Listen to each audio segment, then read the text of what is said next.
And leí este artículo en español. With just under 2 months to go before the 2026 World Cup, one of the tournament's host cities in Mexico is experiencing a worrying trend. And it is common knowledge among Ukrainian soldiers that anyone joining the military will, sooner or later, become a cat person. Felines are found in the most unlikely places on the front lines. In trenches, at checkpoints, in destroyed homes and at medical stabilization points, they are always looking for some warmth and a bit of food in exchange for cuddles and morale boosts.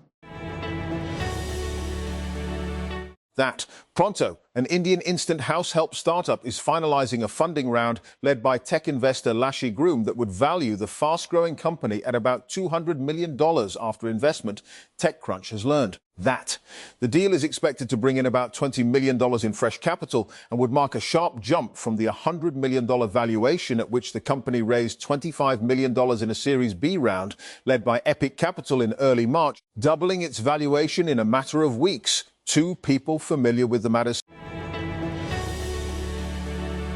That over most of the past year, Pakistan's role in US-Iran diplomacy remained quiet, familiar and carefully limited, functioning as a channel passing messages and keeping lines of open when direct contact between two global adversaries was politically difficult.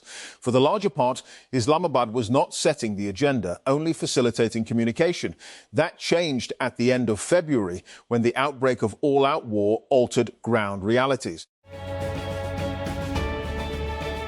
And there are roads that are inconvenient, and then there is University Road, a legendary stretch of mostly dirt, rocks and some tarmac that seems determined to test not just one's patience, but endurance, judgment and at times even sanity.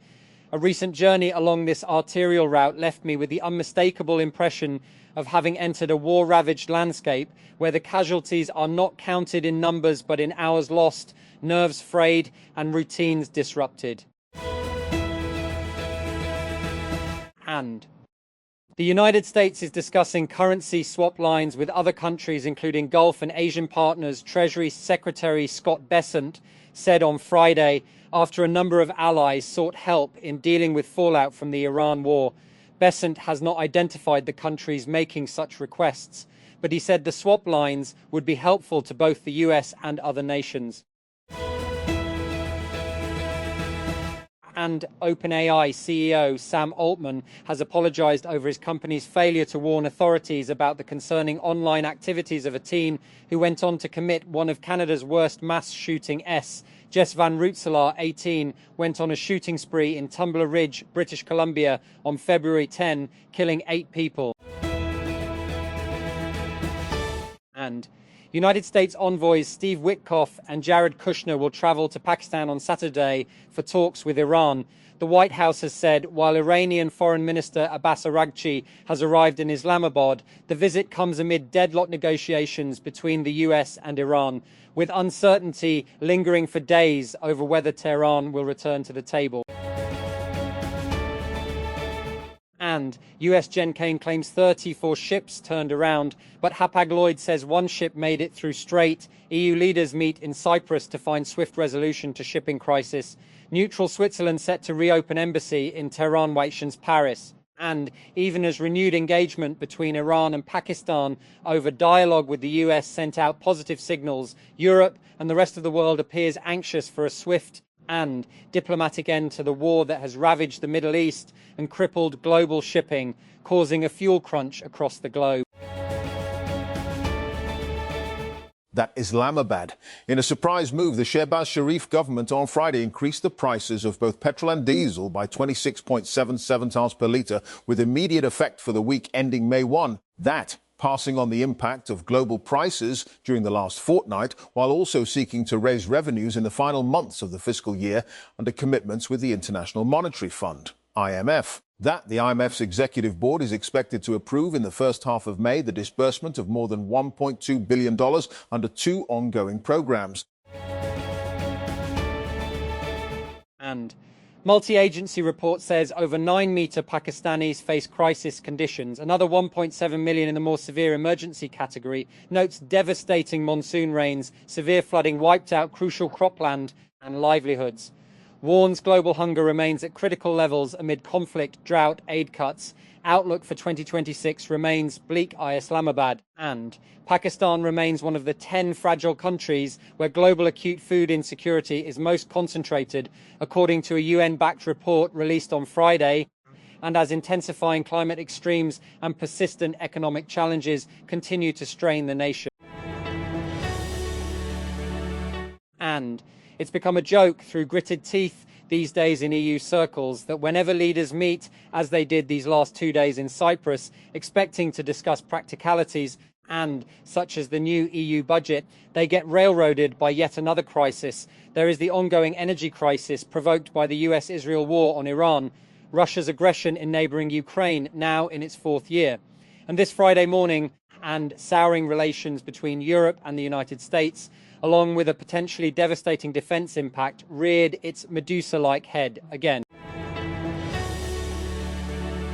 And the recent surge in fuel prices due to the war in Iran has spurred demand for electric vehicles around the world, and Chinese car makers are making the most of the opportunity. China is the world's top producer of EVs, and while its manufacturers remain largely shut out of the major car market of the United States, they are benefiting from an uptick in interest and orders via dealerships across Asia and elsewhere. And the National Database and Registration Authority, NADRA, has introduced an automated system aimed at improving public access to identity card services, allowing citizens to complete applications through self-service kiosks. The facility has been launched at the NADRA Mega Centre in Lahore, where 22 counters have been designated for the new system. And the Lahore Development Authority, LDA, has introduced a new policy aimed at providing relief to property owners in cases related to access area penalties. Under the revised policy, penalties will now be calculated based on the property rate at the time of plot allotment instead of the current district collector DC rates. And Punjab's provincial cabinet has approved a significant increase in the cost of obtaining a domicile certificate, raising the fee by 175% as part of a broader move toward a fully digital and paperless system. Under the revised structure, the total fee has increased from Rs 200 to 550, including 200 as the base fee, Rs 300 for the e-affidavit, and Rs 50 as a service charge. And Punjab's educational boards have increased the number of exam opportunities for students who fail, raising the limit from 4 to 6 attempts. Under the new policy, students will now be allowed to take exams up to 6 times within a 4-year period. This change will be implemented starting from the 2024 annual examinations. And authorities in Sindh have intensified enforcement against tenants and landlords who fail to complete mandatory registration, warning that non-compliance could result in arrest and imprisonment. Under the new measures, living in a rented property without proper registration may lead to serious legal consequences. Both tenants and property owners could face jail time if they do not comply with registration requirements. And the Overseas Pakistanis Commission, OPC, has announced a series of measures to address the problems faced by Pakistanis living abroad, including the establishment of special courts and facilitation desks at airports. Under the new plan, separate courts will be set up in every district to handle cases specifically related to overseas Pakistanis. And police in the Peruvian capital of Lima have raided a home belonging to the former head of its national election agency amid growing frustration in the aftermath of the country's presidential election. As of Friday, results still had not been finalized for the presidential race, which took place on April 12. And Silicon Valley tends to tolerate a certain amount of founder exaggeration when pitching investors, often dismissing it as part of selling a vision. But some choices cross the line and can lead to jail time for founders and scandal for their investors. A case in point is Joseph Sandberg, whose once high-flying fintech startup Aspiration Partners was backed by a roster of tech celebrities, including former Microsoft CEO and current Clippers owner Steve Ballmer. In August 2025, And Sandberg pleaded guilty to 2 counts of wire fraud and defrauding multiple investors and lenders, the US Department of Justice said in a press release. Each count carries a maximum sentence of 20 years in prison. The foreign ministers of Pakistan and 7 other Muslim-majority countries on Thursday issued a joint statement rejecting any attempts to alter the historic and legal status quo in Jerusalem and its Islamic and Christian holy sites. The ministers condemned what they described as repeated violations of the status quo at the city's holy sites by Israeli authorities. They specifically criticized continued incursions by Israeli settlers and extremist ministers into Al-Aqsa Mosque, Al-Haram al-Sharif, carried out under Israeli police protection, as well as the raising of the Israeli flag within its courtyards. And a court in Kosovo has sentenced 2 Kosovo Serbs to life imprisonment and another to a 30-year jail term for taking part in what it described as a terrorist attack in September 2023. The men were found guilty of violating Kosovo's constitutional order and inciting terrorist activities. Prosecutors have charged 45 people in total, but they believe most of them are in Serbia and unlikely to be handed over. And Sam Altman, the head of OpenAI, has formally apologized to the community of Tumbler Ridge, BC, after a mass shooting in February. And he admitted his company did not alert authorities to the shooter's disturbing online conversations with its AI chatbot, even after staff flagged the account internally. And I am deeply sorry that we did not alert law enforcement to the account that was banned in June. Altman wrote in a letter dated April 23 and addressed to the community of Tumbler Ridge. While I know words can never be enough, and I believe an apology is necessary to recognize the harm and irreversible loss your community has suffered. And former Barcelona defender Hector Bellerin snatched a late point for Real Betis in a 1-1 La Liga draw against Real Madrid to do his former side a favour in the Spanish title race. Alvaro Arbeloa's Madrid seemed set to chop down Barca's lead on Friday, but the Catalans sit provisionally 8 points ahead of Madrid after Bellerin cancelled out Vinicius Junior's opener.